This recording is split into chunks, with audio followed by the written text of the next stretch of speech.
টাকা জনগণের টাকা জনগণের জন্য ব্যয় হবে।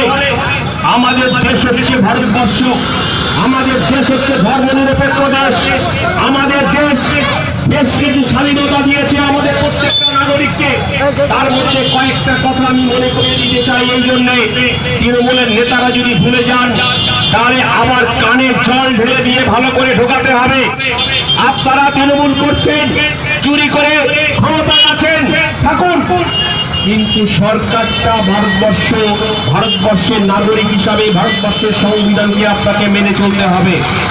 অর্থাৎ ভারতবর্ষের সংবিধানে বলা আছে যে ধর্মনিরপেক্ষ দেশ, কোন ধর্মের জন্য সরকার কোনো কিছু করবে না।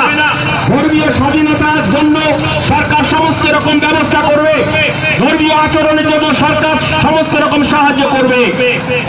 কিন্তু সরকারের টাকায় মন্দির মসজিদ হবে না। 34 বছরের বামফ্রন্ট সরকার সরকারের টাকায় কোনো মন্দিরও করেনি, কোনো মসজিদও করেনি, কোনো গির্জাও করেনি, কোনো ধর্মীয় স্থানও করেনি।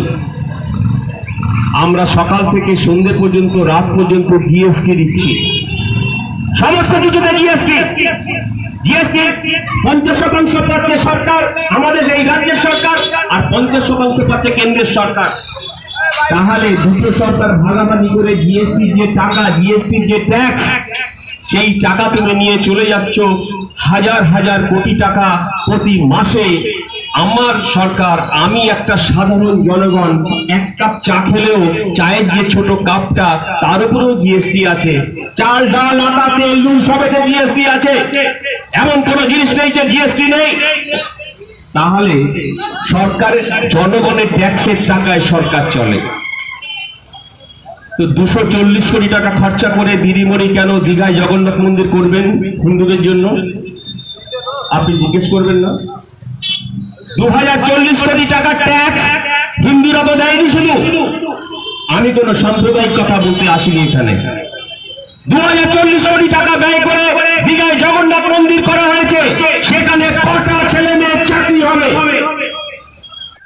হ্যাঁ, কিছু লোক ওখানে ভিখিরি হিসাবে হাত পেতে ডালা নিয়ে বসলে ভিক্ষে পাবে, কিন্তু কোনো ছেলে মেয়ের চাকরি হবে না, কোনো বেকার সন্তানের কোনো ওখানে কাজ হবে না। 240 কোটি টাকা খরচা করে দীঘা জগন্নাথ মন্দির করার জন্য সরকারের টাকা যথেচ্ছাচার ভাবে ব্যয় করা হয়েছে। ওখানে জগন্নাথ মন্দির, সেখানে মুসলমানের টাকা আছে, সেখানে হিন্দুদের টাকা আছে, সেখানে খ্রিস্টানদের টাকা আছে, সব ধর্মের লোকের টাকা আছে, সর্বোপরি শ্রমজীবী জনগণ, মানুষ, সাধারণ মানুষের টাকা আছে।